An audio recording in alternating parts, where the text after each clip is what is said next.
یو کې جام دې په بل لاس کې تسبیح ونیوي یو کې جام دې په بل لاس کې تسبیح ونیوي زاهد پاړو جهانونو کې مورچی ونیوي او سنگار دې نه کوي سپرلی تلامودې پرتی دي سنگار دې نه کوي سپرلی تلامودې پرتی دي خپل مخونو ته به وخت آینه ونیوي او سنگار دې نه کوي سپرلی تلامودې پرتی دي خپل مخونو ته به وخت آینه ونیوي پښتانه چرې قلار نشو د یو بل د مرګ نه پښتانه چرې قلار نشو د یو بل د مرګ نه که خویاندو میاندو ورته ډېرې لوپټې ونیوي اوس خو د مینې عجیبه غوندې دستور دی اشنا اوس خو د مینې عجیبه غوندې دستور دی اشنا هر یو مین د ګل په ځای یار ته پیسې ونیوي او هره کوڅه چې شوه خالي د پښتنو د شورا هره کوڅه چې شوه خالي د پښتنو د شورا مونږ په جړا کې ثوابې ته سترګې سرې ونیوي هره کوڅه چې شوه خالي د پښتنو د شورا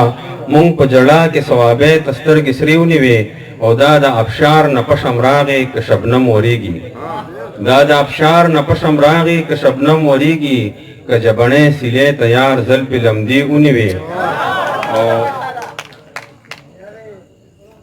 چې د جانان پاړجنې شونډې د سلګو ډکې شوې چې د جانان پاړجنې شونډې د سلګو ډکې شوې عبید په شونډو کې واپس خپلې ګیرې ونیوي انتظار دې څومره خوږ دی د وادو نه دې لوګې شم انتظار دې څومره خوږ دی د وادو نه دې لوګې شم څه په خوند مې ژوند تېرېږي د بنو نه دې لوګې شم او د دوبۍ رنګین ماښام کې په زړګي مې راورېږي د دوبۍ رنګین ماښام کې په زړګي مې راورېږي ما نه پاتې پېښوره د لوګو نه دې لوګې شم او وایه وایه څه چې وایې هر څه ستا په شان خواږه دي وایه وایه څه چې وایې هر څه ستا په شان خواږه دي د کنځلو نه دې زار شم د خیرو نه دې لوګې شم او د اواز خواږه دې ګوره هندوستانه پورې لاړه د اواز خواږه دې ګوره هندوستانه پورې لاړه اے هارونه باچا جانا د ټپو نه دې لوګې شم او نن مې داسې شراب وڅکل شراب دي خو حرام نه دي نن مې داسې شراب وڅکل شراب دي خو حرام نه دي د دې مړاو مړاو سترګو د کتو نه دې لوګې شم او عبید داسې سوی سکور شو چې په خلکو کې ښکاره شو عبید داسې سوی سکور شو چې په خلکو کې ښکاره شو د جانان د مینې اوره د لمبو نه دې لوګې شم دا یو نظم دی کوم چې زما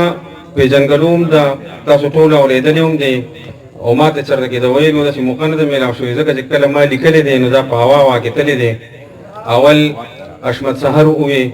د هغې نه پس بیا د دې خاورې سره تعلق لري کفایت شاه باچا ووې او داسې په مخه مخه تلو د موسیقۍ میدان ته ورپیدلی و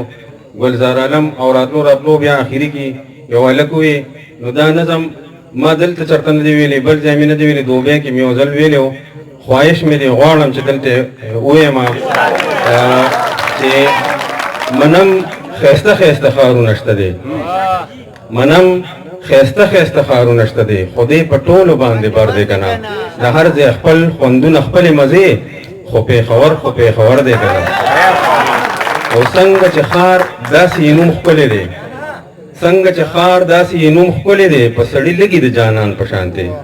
دلته بوډا ښکلی ماشوم ښکلی دی پیغلې یې ننګ لري د ځوان په شانتې د ملکڼ په شانتې دنګې غړی د هر زلمي زړه یې خیبر دی که نه د هر ځای خپل خوندونه خپلې مزې خو پېښور دی که نه لکه سړی ګلونه ډېر وویني خو د دلبر تنده پې نه ماتېږي داسې که څوک ښارونه ډېر وویني د پېښور تنده پې نه ماتېږي هر یو سهر یې د ګلونو سهر خو مازدیګر یې مازدیګر دی که نه چې پښتنې سینګارېدو غواړي د خپل چې پښتنې سینګارېدو غواړي د پېښور نه کمیس تور غواړي د خپل جانان نه چې تحفو غواړي د ښار ګلونه درې څلور غواړي چې ښاپېرولو هم ښایست زیاتوي د حسن داسې جادوګر دی که نه د هر ځای خپل خوندونه خپلې مزې خو پېښور دی که نه زما نه چرې هېرېدلی نه شي زما نه چرې هېرېدلی نه شي هم دې زما هم د جانان پېښور پردي ښارونه مې خوړلی نه شي. کور دې زمونږ د ارمان پېښور، که د لوګو او که د شور نه ډک دی، خو زمونږ زړه زمونږ ځیګر دی که نه، د هر ځای خپل خوندونه خپلې مزې، خو پېښور خو پېښور دی که نه. د پښتنو د ثقافت نښه ده د بدو سترګو په امان دي وي تل، زمونږ د ننګ او د غیرت نښه ده د دې نه لا آباد ودان دي وي تل، چې د سایل په بدو نه دی پیرزو، خو د عابد د زړګي سر دی که نه، د هر ځای خپل خوندونه خپلې مزې، خو پېښور خو پېښور دی که نه. ډېره مننه، ډېره مننه.